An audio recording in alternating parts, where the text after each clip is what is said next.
दुनिया जहान में इस हफ्ते बिन्यामिन नेतन्याहू क्या इस्राएल के प्रधानमंत्री बने रहेंगे? स्वागत है आपका दुनिया जहान में। मेरा नाम है मोहनलाल शर्मा। हर हफ्ते एक सवाल और उसका जवाब तलाशने की कोशिश। बीबीसी पड़ताल दुनिया की।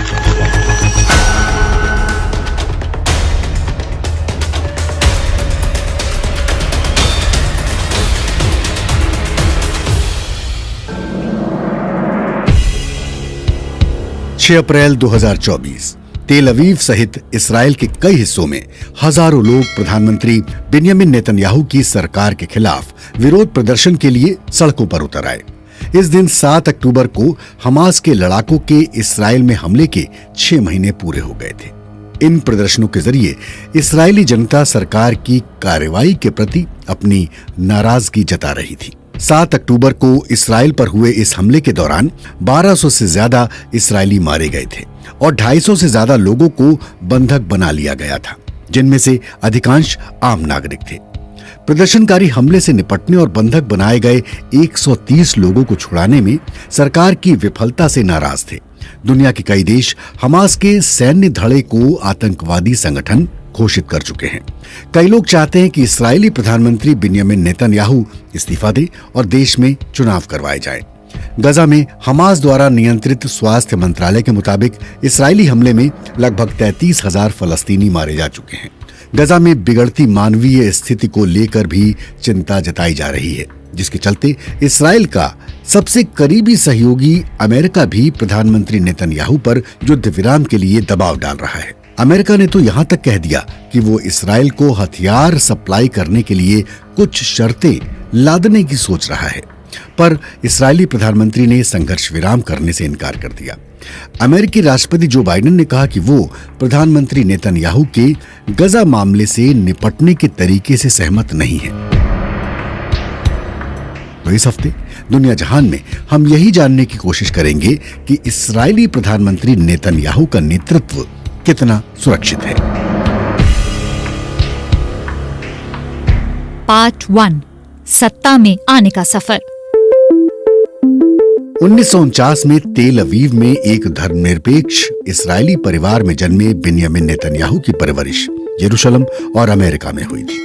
1967 में इस्राएल लौटकर वो सेना में भर्ती हो गए। लगभग 30 साल बाद 1996 में 46 साल की उम्र में उन्होंने चुनाव में लिकुड पार्टी का नेतृत्व करते हुए जीत हासिल की और इस्राएल के प्रधानमंत्री बने। हमारे पहले एक्सपर्ट हैं डेविड टाल। वो यूके की ससेक्स यूनिवर्सिटी में आधुनिक इस्राएल अध्ययन के प्रोफेसर हैं। वो कहते हैं कि नेतन्याहू बहुत ही महत्वाकांक्षी व्यक्ति हैं, जो राजनीतिक सहयोगियों का इस्तेमाल करके आगे बढ़ते रहे हैं। वो हमेशा विचारधारा से ज्यादा प्राथमिकता अपने हितों को देते आए हैं। He speaks in quite clear way about his ideologies. वो राजनीतिक विचारधारा की बात तो करते हैं, लेकिन उनकी हरकतें देखकर नहीं लगता कि वो उस विचारधारा के अनुसार काम करते हैं। जरूरत पड़ने पर अपने निजी हितों को साधने के लिए वो अपनी विचारधारा के सिद्धांतों से किनारा करने में हिचकिचाते भी नहीं हैं। पहली बार सत्ता में आने के 3 साल बाद ही उन्हें सत्ता से बाहर कर दिया गया, लेकिन 2009 में वो दोबारा सत्ता में लौटे और लगभग अगले 10 सालों तक वो प्रधानमंत्री बने रहे। फिर चुनावों के बाद उन्हें सत्ता से हाथ धोना पड़ा। 2022 में वो फिर से चुनावी मैदान में उतरे, मगर इस बार एक महत्वपूर्ण बात ये हुई कि उनके खिलाफ भ्रष्टाचार के कई आरोप लगाए गए थे। जब चुनाव परिणाम सामने आए तो उनकी लिकुड पार्टी बहुमत से दूर थी। अब सरकार बनाने के लिए उन्हें ऐसे राजनीतिक सहयोगियों की जरूरत थी जो उनके साथ गठबंधन सरकार बनाने के लिए तैयार हो जाएं। और उनके पास एक ही विकल्प था कि वो राष्ट्रवादी और अति दक्षिणपंथी राजनीतिक दलों के साथ मिलकर गठबंधन सरकार बनाए। इससे उन्हें न सिर्फ संसद में बहुमत मिल सकता था, बल्कि अपनी कानूनी मुश्किलों से बाहर निकलने का रास्ता भी मिल सकता था। There is a very, very good chance that he would end up in prison. So उनके जेल जाने की प्रबल संभावना थी। उनके लिए जेल जाने से बचने का एक रास्ता ये था कि वो न्यायपालिका की व्यवस्था को ही बदलकर अपने पक्ष में कर लें। अति दक्षिणपंथी दलों के साथ गठबंधन करने से इस्राएल को क्या नुकसान होगा, इससे कहीं ज्यादा डर उन्हें जेल जाने का था। नेतन्याहू की ये गठबंधन सरकार इस्राएल में अब तक की सबसे अधिक दक्षिणपंथी सरकार थी। न्यायपालिका में बदलाव करने के उनके फैसले के खिलाफ जोरदार विरोध प्रदर्शन हुए, मगर वो राजनीतिक दांव पेचों के जरिए जेल जाने से बच गए। लेकिन उन्होंने पर्दे के पीछे एक और राजनीतिक खेल शुरू किया। भूमध्य सागर के करीब इसराइल और मिस्र की सीमा के बीच स्थित 20 लाख की आबादी वाले फलस्तीनी क्षेत्र गजा पर 2007 से गजा के चरमपंथी गुट हमास का नियंत्रण है। हमास इसराइल का अस्तित्व नहीं मानता और उसके खिलाफ सशस्त्र विद्रोह के प्रति वचनबद्ध है। हमास के सैन्य धड़े को इसराइल, अमेरिका, यूके, यूरोपीय संघ समेत कई देश आतंकवादी घोषित कर चुके हैं। डेविड टाल कहते हैं, इसके बावजूद बेंजामिन नेतन्याहू कतर से हमास को मिलने वाले पैसों की सप्लाई को नजरअंदाज करते रहे। He did everything he could in order to sustain the Hamas. वो गजा में हमास के फलने फूलने के लिए हर संभव काम करते रहे। ऊपरी तौर पर वो कहते रहे कि हमास का अंत करना चाहते हैं, लेकिन इसके लिए उन्होंने कुछ नहीं किया। कुछ रिपोर्टों के मुताबिक 2019 में नेतन्याहू ने अपनी लिकुड पार्टी के कुछ नेताओं के सामने कहा था कि फलस्तीनी प्रशासन को पीछे धकेलने के लिए हमास की मदद करना हमारी रणनीति का हिस्सा है, ताकि गजा के फलस्तीनियों को पश्चिम तट के फलस्तीनियों से अलग रखा जा सके। हाल ही में नेतन्याहू ने कहा कि मानवीय संकट को टालने के लिए उन्होंने हमास को होने वाली पैसों की सप्लाई नहीं रोकी थी, लेकिन वास्तव में उन्हें इससे एक राजनीतिक फायदा हो रहा था कि इस धन से हमास और इसके पश्चिम तट में उसके प्रतिद्वंदी फलस्तीनी गुट फतह के बीच दुश्मनी को हवा मिल रही थी। इसके चलते स्वतंत्र फलस्तीनी राष्ट्र के लिए हमास और फतह का साथ आना मुश्किल था। नेतन्याहू और उनके गठबंधन के अति दक्षिणपंथी सदस्य स्वतंत्र फलस्तीनी राष्ट्र के खिलाफ है। Netanyahu presented himself as the one who would prevent it. Likud party हमेशा से फलस्तीनी राष्ट्र को अपने लिए खतरा मानती रही है, क्योंकि उसके अनुसार पश्चिमी तट इसराइल का हिस्सा है। नेतन्याहू कहते रहे हैं कि वो फलस्तीनी राष्ट्र नहीं बनने देंगे। 7 अक्टूबर को हुए हमलों के बाद नेतन्याहू सरकार की जवाबी कार्रवाई पर अंतर्राष्ट्रीय समुदाय की नजरें गड़ गई हैं। पार्ट 2, सबसे काला दिन। 7 अक्टूबर की सुबह हमास के कई हथियारबंद लड़ाके गजा की सीमा पार करके इसराइल में घुस गए। इसराइल के अनुसार इन लड़ाकों ने इसराइल में कम से कम 1200 लोगों की हत्या की और लगभग 250 लोगों का अपहरण करके गजा ले गए। इस हमले के दौरान महिलाओं के साथ बलात्कार और यौन हमलों के सबूत बीबीसी ने देखे हैं। हमारे दूसरे एक्सपर्ट नेथन सॉक्स वॉशिंगटन स्थित ब्रुकिंग्स इंस्टीट्यूट में centre for middle east policy के निदेशक हैं। वो कहते हैं कि वो दिन इसराइल के इतिहास का सबसे काला दिन था। जर्मनी में यहूदियों के जनसंहार के बाद पहली बार एक दिन में इतने यहूदी मारे गए थे। The colossal failure of October 7th, the failure of ये intelligence. इसराइल के सुरक्षा तंत्र की चौंकाने वाली विफलता थी। हमले के समय इसराइली नेतृत्व प्रतिक्रिया भी उतनी ही चौंकाने वाली थी। हमले से निपटने की कोई तैयारी दिखाई नहीं दी। हालांकि उस समय इसराइल अंदरूनी उथल-पुथल में फंसा हुआ था, उसके बावजूद भी इसराइल की विफलता समझ से बाहर है। इस हमले के बाद बेंजामिन नेतन्याहू के प्रति लोगों के रवैये में क्या फर्क पड़ा? नेथन सॉक्स का कहना है कि उस समय नेतन्याहू प्रधानमंत्री थे और इसराइल के पूरे सुरक्षा तंत्र के नेता थे, इसलिए उनकी विफलता का दोष भी उन्हीं को जाता है। हमले के फौरन बाद नेतन्याहू ने वादा किया कि वो इसराइली बंधकों को छुड़वाएंगे और हमास का खात्मा करेंगे। उन्होंने गजा पर हमला कर दिया, मगर नेथन सॉक्स कहते हैं दोनों मकसद एक साथ हासिल करना मुश्किल है। The hostages are used as human shields by the leadership of Hamas. Hamas बंधकों को मानवीय ढाल की तरह इस्तेमाल कर रहा है। बंधकों और गजा की जनता को खतरे में डाले बिना उन तक पहुंचना मुश्किल है। इसलिए अब बंधकों को छुड़वाने के लिए हमास के समझौते के प्रयास चल रहे हैं, लेकिन इससे हमास को खत्म करने का उनका उद्देश्य खटाई में पड़ जाएगा। इस दौरान गजा में हमले के चलते इसराइल को अंतर्राष्ट्रीय समुदाय की आलोचना का सामना करना पड़ रहा है। गजा के स्वास्थ्य मंत्रालय के मुताबिक इसराइल के हमले में अब तक 33,000 से ज्यादा लोग मारे जा चुके हैं और भुखमरी की स्थिति पैदा हो गई है।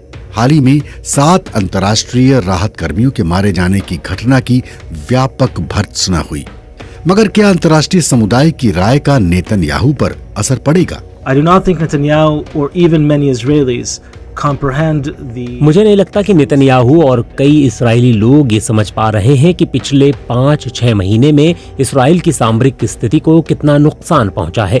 वो नहीं जानते कि सामरिक रूप से ये कार्यवाही कितनी महंगी साबित होगी। बिन्यामिन नेतन्याहू जनता से आह्वान कर रहे हैं कि इस मुश्किल घड़ी में जनता को एकजुट होना चाहिए, पर इस कार्रवाई का असर इस्राएल के उन पश्चिमी देशों के साथ संबंधों पर भी पड़ेगा जो उसे हथियार देते हैं। पार्ट 3 विशेष संबंध। इस युद्ध से पहले अमेरिका इस्राएल पर किस प्रकार का प्रभाव रखता था? दोनों के बीच विशेष संबंधों का क्या स्वरूप रहा है? ये समझने के लिए हमने बात की एरन डेविड मिलर से, जो वॉशिंगटन की Carnegie Endowment for International Peace में वरिष्ठ शोधकर्ता हैं। वो कहते हैं कि अमेरिका इस्राएल को हथियार देता है और संयुक्त राष्ट्र जैसे अंतर्राष्ट्रीय मंचों पर उसका बचाव करता है। अमेरिका के दोनों प्रमुख राजनीतिक दलों के इस्राएल के साथ घनिष्ठ संबंध रहे हैं, मगर दोनों देशों के बीच विशेष संबंधों का एक कारण ये है कि दोनों लोकतांत्रिक मूल्यों में विश्वास रखते हैं। Remember that the Middle East is मध्य पूर्व एक अत्यंत अस्थिर क्षेत्र है। वहाँ इस्राएल एकमात्र लोकतांत्रिक शक्ति है। हालांकि वहाँ लोकतंत्र आदर्श तो नहीं है, लेकिन अगर वहाँ लोकतंत्र नहीं होता तो उसका अमेरिका के साथ विशेष संबंध इतने लंबे समय तक कायम नहीं रहता। कुछ लोगों की राय है कि अमेरिका में 50 लाख से ज्यादा यहूदी रहते हैं और ये भी अमेरिकी प्रशासन द्वारा इस्राएल के समर्थन का एक कारण है। एरन मिलर के अनुसार उससे भी ज्यादा महत्वपूर्ण कारण ये है कि अमेरिका के एवेंजेलिकल ईसाई और यहूदियों के बीच साझा मूल्य और आस्थाएं हैं और वो इस्राएल के समर्थक हैं। वर्तमान राष्ट्रपति जो बाइडेन इस्राएल की गजा में लड़ाई से आम नागरिकों को हो रहे जान माल के नुकसान से नाराज हैं और उन्होंने इस्राएल को चेतावनी दी है कि उसे अमेरिका से मिलने वाली सहायता इस बात पर निर्भर करेगी कि वो गजा में आम लोगों को राहत पहुंचाने का रास्ता खोलने के लिए क्या ठोस कदम उठाते हैं। he's grown increasingly angered and frustrated by an Israeli अमेरिकी राष्ट्रपति बाइडेन की इस्राएली पीएम नेतन्याहू के प्रति नाराजगी बढ़ती जा रही है, क्योंकि वो जानते हैं कि प्रधानमंत्री नेतन्याहू अपने कानूनी मसले को इस्राएल और अमेरिका के हितों से अधिक प्राथमिकता दे रहे हैं। प्रधानमंत्री नेतन्याहू ने उनके आरोपों का खंडन करते हुए कहा कि इस्राएल की जनता उनके साथ है और जानती है कि उसके लिए क्या अच्छा है। राष्ट्रपति बाइडेन ने संघर्ष विराम की अपील करते हुए कहा कि गजा में मानवीय सहायता का रास्ता खोला जाए। इससे पहले उन्होंने हमास से भी बंधकों को रिहा करने की अपील की थी, पर उन्होंने सीधे तौर पर इस्राएल को हथियार सप्लाई बंद करने की बात नहीं की। If by that you mean does the United States have America का इस्राएल पर प्रभाव जरूर है, मगर अमेरिकी राष्ट्रपति इस्राएली प्रधानमंत्री के साथ सीधा संघर्ष नहीं चाहते, क्योंकि इसके उल्टे नतीजे भी आ सकते हैं और राजनीतिक दृष्टि से यह महंगा साबित हो सकता है। इस्राएल के प्रति अमेरिका का रवैया कड़ा हो रहा है। वहीं दूसरी ओर इस्राएल में आम चुनाव 2 साल बाद होने हैं, पर कई लोग जल्द चुनाव करवाने की बात कर रहे हैं। पार्ट 4 नेतन्याहू को हटाने के प्रयास। हमारी चौथी एक्सपर्ट प्रोफेसर तमार हरमन यरूशलेम स्थित द इस्राएली डेमोक्रेसी इंस्टीट्यूट में वरिष्ठ शोधकर्ता हैं। वो मानती है कि नेतन्याहू सरकार के खिलाफ विरोध प्रदर्शन कर रहे अधिकांश लोग बड़े शहरों के मध्य वर्ग के धर्मनिरपेक्ष तबके के हैं, जिन्होंने नेतन्याहू के न्यायपालिका में सुधार का भी विरोध किया था। इसलिए नेतन्याहू उनके विरोध को राजनीतिक अवसरवाद बताकर अनदेखा कर सकते हैं। लेकिन अब उनके साथ वो लोग भी जुड़ रहे हैं जिनके प्रियजनों को बंधक बनाकर गजा में रखा गया है।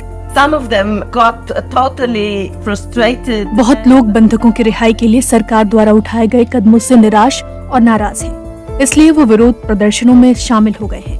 लेकिन नेतन्याहू अब यह कहकर इसे खारिज कर सकते हैं कि यह लोग बंधकों की रिहाई के लिए नहीं, बल्कि उनकी सरकार को गिराने के लिए विरोध प्रदर्शन कर रही हैं।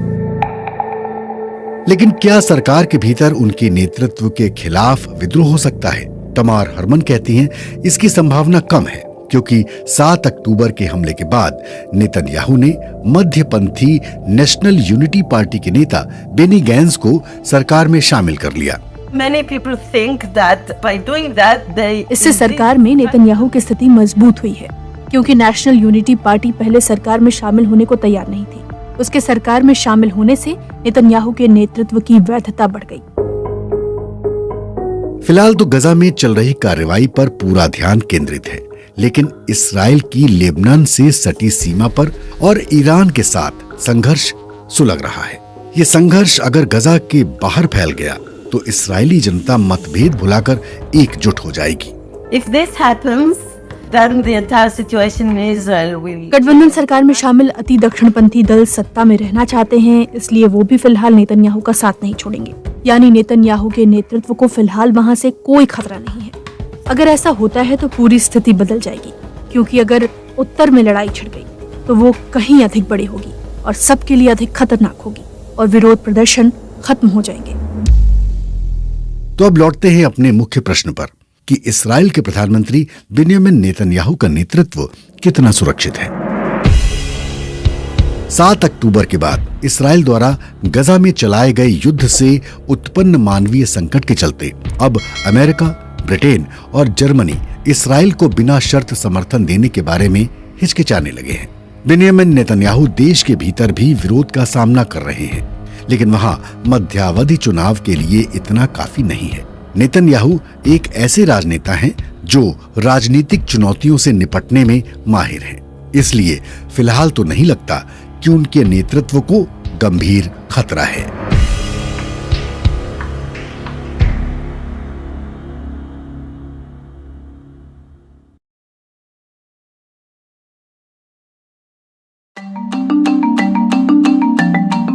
तुर्की में महंगाई से लोग बेहाल हैं। वहां के लाखों लोग क्रेडिट कार्ड के जरिए अपना जीवन यापन कर रहे हैं। मार्च में तुर्की का सालाना इन्फ्लेशन रेट यानी महंगाई दर बढ़कर 68.5% हो गया। ऐसे में बड़ी संख्या में लोग अपनी मूलभूत जरूरतें जैसे खाने और रहने के लिए भी क्रेडिट कार्ड पर निर्भर हो गए हैं। तुर्की की सबसे बड़ी ट्रेड यूनियनों में से एक डेस्क के मुताबिक तुर्की में न्यूनतम वेतन 17,000 लीरा यानी लगभग 43,000 रुपए प्रति माह है, जबकि गरीबी की सीमा 25,000 लीरा यानी लगभग 64,000 रुपए से ऊपर है। खाद्य पदार्थों की बढ़ती कीमतें सबसे ज्यादा मुश्किलें पैदा कर रही हैं।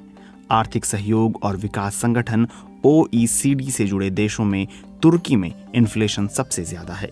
तुर्की के केंद्रीय बैंक की पूर्व गवर्नर हाफिज गाए अरकान तक ने इस्तांबुल में किराया देने में सक्षम नहीं होने की बात कही है।